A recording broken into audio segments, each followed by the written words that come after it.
Now po, yun po yung lugar na kung saan body and soul will be destroyed. It is a place of unquenchable fire. Yan po yung lugar na yung apoy po hindi na mamamatay-matay. Mark 9:43.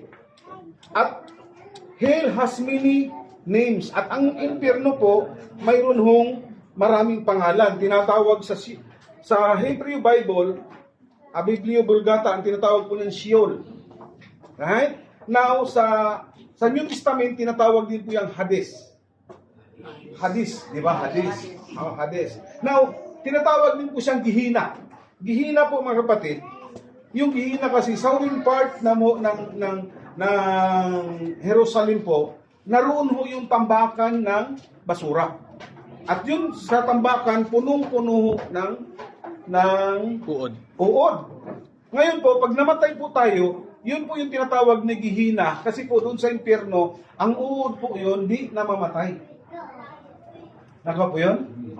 Doon binabase yung Gihina, lugar doon sa southern part ng Jerusalem, na tambakan ng basura, which punong-puno ng mga uod.